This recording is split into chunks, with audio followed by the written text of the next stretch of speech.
Lesson 2. You create your experience. It is with great joy that I come forth to abide with you. It is a great truth that I come often unto many. But because of what you have learned in your world, you have often believed me to be a figment of your imagination. The voice that steals quietly through the space between your own thoughts, you think to be but an illusion. Yet I say I come often unto many.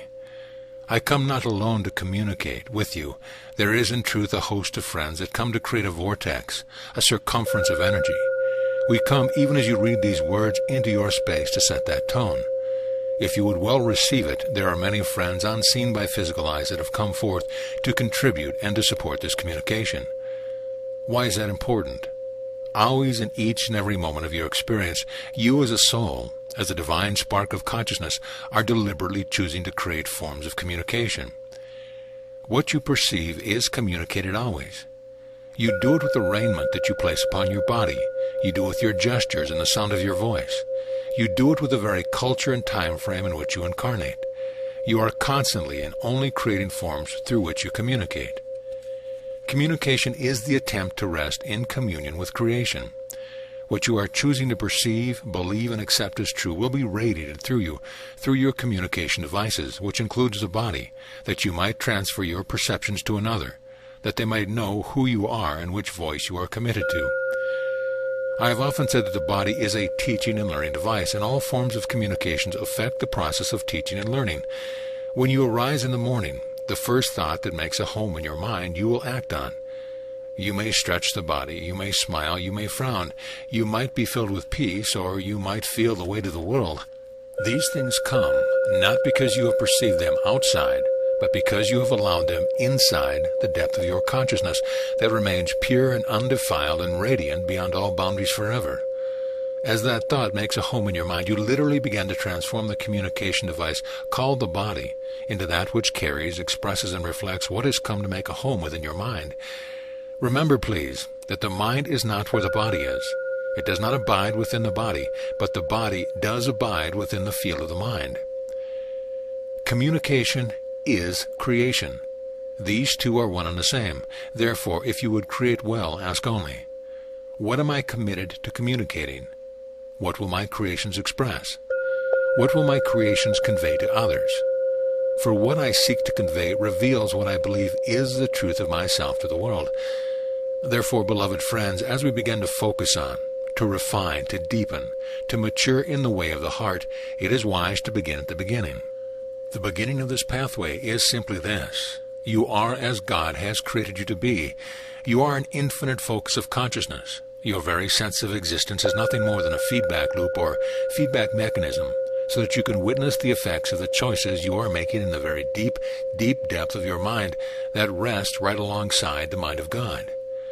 Therefore, in each moment of your existence, which includes this bodily incarnation, you are literally allowing, through deliberate choice, though perhaps unconscious, to bring forth a vibration of thought or a vibration of creation, and to communicate it to the world in an attempt to experience communion with all of life, with a friend, with a parent, with a child, with a beloved, with the clouds that pass through the sky, or with the earth itself. Each gesture, each thought, the way that the body breathes, all these things are going on constantly, and they are communicating or revealing the effect of what you have allowed to make a home in your mind. Understand well, the way of the heart requires that you allow yourself to rest in the simplicity of this truth. I am pure spirit, undefiled and unaffected by anything or anyone. I am given full power to choose and therefore to create my experience as I would have it to be. Not quite the I that is the egoic part of the mind, for that is just one of your creations that come along somewhere down the line. It is a very small part of the mind. We are speaking of the I of you, that is pure spirit that knows it exists, even though it does not know the time of its own creation. You are a pure spirit. Therefore to know, I am only this, and in each moment regardless of what I believe I see, regardless of the feelings that arise within my awareness, I and I alone am wholly 100% responsible for them. No one has caused them. No great force in the universe has made this perception well up within my consciousness. I have selected it. Just as you would go to a grocery store and choose what you will have for dinner and then go home and experience your creation, so too do you choose each experience. When you choose a perception, you lodge it in your mind. Then it expresses itself through the body, though the environment that you create around yourself and through the friend you would call into your awareness. Every aspect of the life you live is a symbol of what you have chosen to experience, and therefore to convey throughout creation. The way of the heart begins with the acceptance of this simple truth. I am as God created me to be. Made in His image, I am a creator always. What then would you ask your creations to communicate? Why do you make the choices you are making? You all know perfectly well that sometimes you seem to be compelled, and the ego wants you to believe that you are compelled to certain actions, certain feelings, certain choices, certain perceptions, certain statements by something that surely exists outside yourself. This is never true. In no circumstance is there anything of creation that has the power to dictate to you the choice you will make. Peace flows from alignment with the mind of God. Therefore, the path of awakening, the way of the heart, must start with the decision to embrace the truth that is true always. I am a creator of all that I think and see and experience. I am free always. Nothing impinges upon me but the thoughts I have chosen to hold within. Nothing imprisons me but my own perception of imprisonment. Nothing limits me at any level or dimension of experience, save that which I have chosen. The way of the heart then embraces all things, trusts all things, and eventually transcends all things. Why? Because it begins by assuming complete and total responsibility for what is being channeled through it. You all serve as a channel from the moment you arise until the moment you arise. Even during your sleep, you are choosing that which flows through your consciousness. The goal that we seek is never changed. It is in truth a journey without distance. It is merely the return to where you are always, that you might begin anew to create deliberately, clearly, and with the perfect knowledge that if you are experiencing something, it is because you are the source of it and for no other reason. The way of the heart is not a way of gaining power. It is not a way in which you will finally be able to make the world be what you want it to be. Rather, it is the pathway in which you learn to transcend and to dissolve from your consciousness every perception, every thought, which is out of alignment with what is true. The thought of death is out of alignment. The thought of fear is out of alignment. The thought of guilt is out of alignment. The thought of eternal life is in alignment. The thought of perfect fearlessness is in alignment. The thought of peace is in alignment. The realization of innocence is in alignment. The thoughts of joy and of forgiveness are in alignment and reflect the truth that is true always. For although you are given complete free will to create as you choose, the soul begins to learn that what brings it the highest joy, the highest peace, and the highest bliss imaginable is that which flows from the mind of God through the mind of the channel, the soul, and expresses itself in the field of experience. It is for this reason that the Father's will is that you be happy, and your happiness is found in choosing to restore your perfect alignment with only the voice of God. The way of the heart is that pathway that begins with a commitment to healing and awakening and is founded on the premise, the axiom that we have given unto you. You are perfectly free at all times. Everything that is experienced has been by your choice, and at no time has there been any other cause. Seems simple, and yet what soul has not known resistance to this idea? If you bake a cake and it turns out well, you will say, I did that. But if you bake a cake and it turns out very bad, you think, it must have been the flour. It must have been the temperature of the oven. Surely there was something that caused this creation to not to be what I have truly desired. It takes great courage and great faith to look upon all your creation, your thoughts, your feelings, your manifestation with love and with the innocence of a child. For example, to plant a garden and have all things wither and die, and yet to smile and say, I planted this garden. I and I alone have done this. Well, I will get a little hungry here, so I might as well go to the store. Why is this important? Because a long time ago, the soul began to create the perception that it was something other than it was created to be. And the voice for ego emerged within the garden of consciousness. As that soul, that deepest aspect of the mind that you've all known, began to identify with a voice that was other than the voice for God. That voice was led you to believe that your creations determine your worthiness. Do you know that feeling? Therefore, if what you create is not up to snuff, it means that you, in the core of your beingness, are some kind of failure. But I say unto you, in reality, failure is not even remotely possible. Why? If you plant a garden and the seed does not turn into a beautiful flower, but withers and dies, that experience is a creation, and you have done it. And because all events in space and time, everything you experience, are perfectly neutral, There is in reality never failure. The only failure seems to occur within your own consciousness when you believe that it is not acceptable to receive and own and embrace your creation with love and with innocence. Instead, you can choose to look upon it, to experience it, and to recognize your perfect safety in doing so. For it is from there that you can decide whether to continue in that form of creation or whether to think differently and to approach things differently. That is where the catch is. That part of the mind began to teach you long time ago what to accept as acceptable creations and what to not accept, what to take responsibility for and what to deny responsibility for, and that conflict creates the illusion of separation. When taken to its extreme, one discovers your hospitals full of those in deep depression, paranoia, and the feeling within the being, within the human mind, of feeling alienated and alone. Helplessness, hopelessness, despair, anger, and hatred are all symbols of a fundamental delusion that has occurred within the depth of the mind. It has occurred because there has been a long history of having cultivated the skill of listening to the wrong voice. The wrong voice is the voice of the ego. It has taught you to judge, to pick, to select what you will be responsible for. The more you move into that consciousness, the harder it seems to ever hope for a chance of transcending the sense of separation, conflict, and lack of peace. For how many of you have not known the feeling of resting your head upon your pillow at night and not being able to sleep because it's just not going the way you expected? The reason you cannot sleep is because you are in judgment of your creation. But it is possible to cultivate just the opposite, in which you learn to look with perfect innocence upon all things that arise in the field of your experience. It is possible to look with innocence and wonder at every feeling from the place of curiosity, as you would look upon a cloud that passes through the sky. Look at it, marvel at it, its shape, its color, and embrace it, knowing that it does not affect the purity of the sky through which it temporarily floats. Each of your creations is exactly like this. It arises in the field of time and space. You experience it, and then it fades away. Every hurt that you ever known is like a cloud that began to pass into the field of your awareness because you perceived things in a certain way. If that hurt is still lodged within you, it is because you latched onto it. You followed the voice of the ego, which caused you to believe that you are identified with that feeling, with that perception.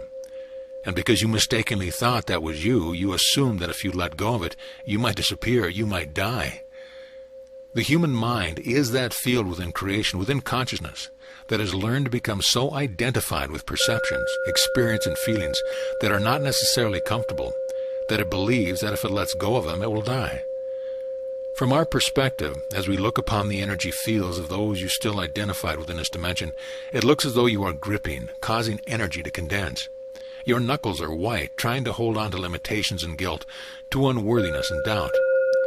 You seek innocence and peace. You seek abundance, prosperity, and joy. But often when you touch these things, it frightens you. Why? Because the truth of the kingdom requires openness, trust, expansiveness, and spaciousness. It involves allowing, trusting, witnessing, and letting things come and go.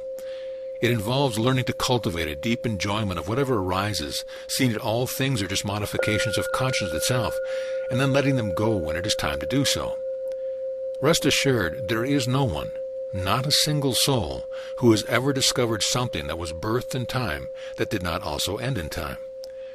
How much of your suffering comes because you are clinging to a lifeless past and insisting that you carry it with you still? You are doing that because in the past you became identified with the clouds that were passing by and claimed that as your own identity. Therefore, if you release it, it will mean that you must change, you must go on. Creation itself that flows from the mind of God is ongoing forever. You will never cease to be. You will go on forever and ever and forever and forever and forever. You will go on forever exactly as you are now. Or you can allow the mind of God to flow through you, carrying you to an ever greater expansiveness and deepening your awareness of the infinite loveness of the power of the mind of God. Mastery arises from innocence. In these lessons, we will create a system or a pathway upon which you can walk to deliberately cultivate the quality of awareness and consciousness necessary to stabilize that awareness, so that you can bring it to each and every moment of your experience. Imagine, then, being able to experience whatever arises without losing the sense of spaciousness, innocence, and the ease that you now experience in fleeting moments. For instance, know you the experience when things are going well, you are singing a happy tune, and life seems to be moving ahead? Imagine that same quality of trust, faith, and certainty of purpose, even when the billions are crumbling around you and the bank account has gone dry. Imagine being able to look at these events with the same sense of innocence and wonder with which you would look into the eyes of your beloved. For such a quality of awareness is perfect mastery. Within it are discovered perfect peace, perfect freedom, perfect joy, and uninterrupted communion with all of creation. And if you would well receive it, that quality of feeling intimately one with all other creation is what you have been seeking as a soul since first the identification with the creation called ego began. For that creation created conflict and separation. Everything you have ever attempted to do since has been an attempt to overcome separation and to gain back what you felt you had lost. It is just that the ways you have sought to do it do not work. The world of conflict, fear, guilt, and unworthiness, and the world of the kingdom lie side by side within your own mind. The eye of the needle that one must pass through is the recultivation of the innocence of a child. It is for this reason that I often taught, become again as a little child to enter the kingdom. The cultivation of the way of the heart is that pathway whereby you deliberately and consciously choose to become again as an innocent child, just as you were in the beginning before you were ever created, and then incarnated into this dimension of experience that seems to be so permeated by a sense of conflict and separation. What you decree is. I would ask you now to begin to put this into practice. So wherever you happen to be, stop for just a moment and truly become aware of where you are. Where are you? Are you not having the experience of seemingly being within a body? Do you not seem to be abiding in a room somewhere? Are you not within an environment in which there are certain weather patterns going on around you? Perhaps there are sounds coming into your ears. Can you truly be aware of where you are now? Can you feel the weight of the body as you stand upon your feet or sit within your chair? Do you notice the tension in your neck? Do you notice the racing of the mind, if that is what's going on? Can you begin to bring awareness to exactly what is, from a place of innocence and non-judgment? You have a saying in your world, it is what it is. That is the beginning of wisdom. You will discover that what is what you have chosen to make of it. Be therefore where you are now and deliberately decide to accept wholly that what you are experiencing in this very moment has no cause whatsoever except your choice to experience it. Rest assured, whatever the mind may try to say, if you do not wholly want to be right where you are, you would not be there. If you are in the body in a field of space and time, rest assured you desired it, you chose it, and it is here. Begin here. There is no need to judge it, no need to ask it to be different. Just truly be aware of what is. If you are feeling the body sitting in the chair, allow this thought to come into the mind. I have literally created this experience. Something within me is so grand, so powerful, so vast, so beyond anything that scientists have ever come up with, that I have literally crystallized into the field of experience and awareness of being a body in space and time. It has come forth from the field of my own consciousness, the gift to me of God, who asks only that I learn to create as God creates. I have said many times that the Father looks upon you and says, "This is my only creation, and it is very good." For the Father marvels of what you are, knowing perfectly well that what you are emerged from her holy mind. Likewise, look upon your creations and marvel. How is it that you could abide in this time frame on this planet? How could it be that you can place yourself behind the wheel of an automobile and actually get it from point A to B? That is a mystery and a marvel, and no one knows how it is done, yet it is done. The reason it is done is that all power has been given unto you, and what you decree is. A man or a woman shall decree a thing, and it shall be so. You have decreed this moment. Own it.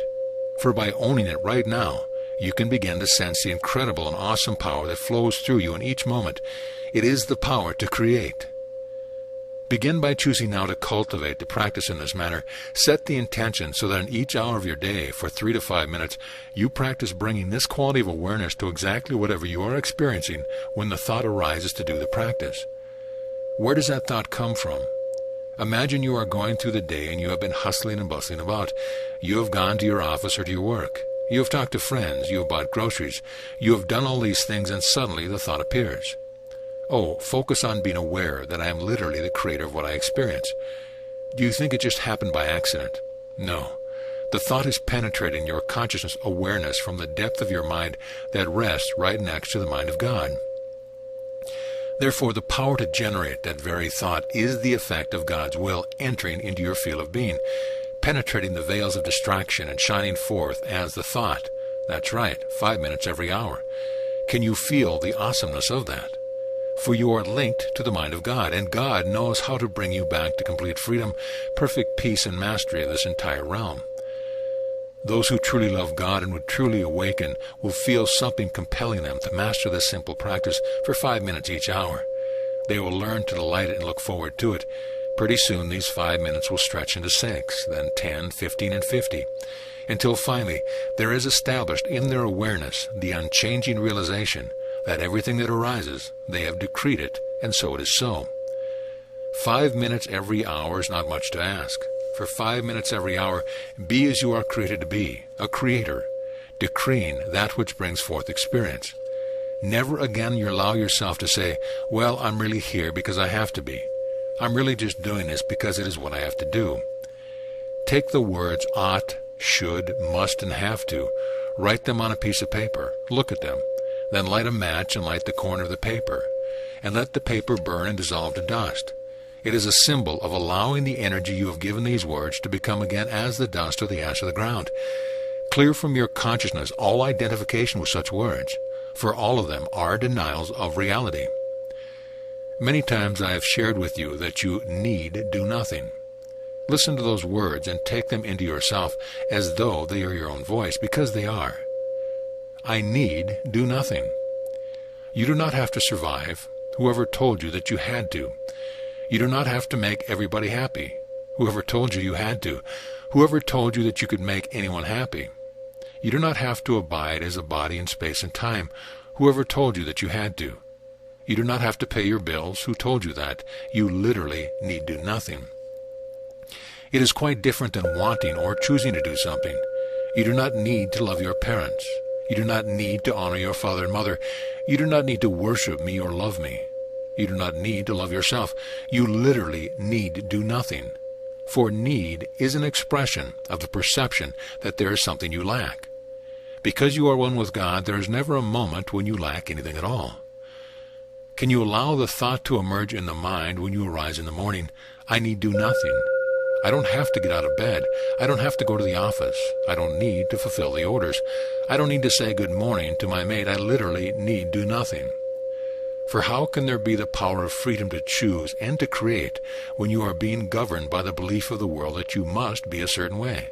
The belief that you need to be acceptable to others, that you need to conform and fit in, that you need to dress the way others dress, that you need to be committed to surviving an extra day upon this plane. There can be no freedom when there is need. Practicing the first two axioms. These are the first two axioms of the way of the heart to be built on, to be remembered, and to be cultivated daily.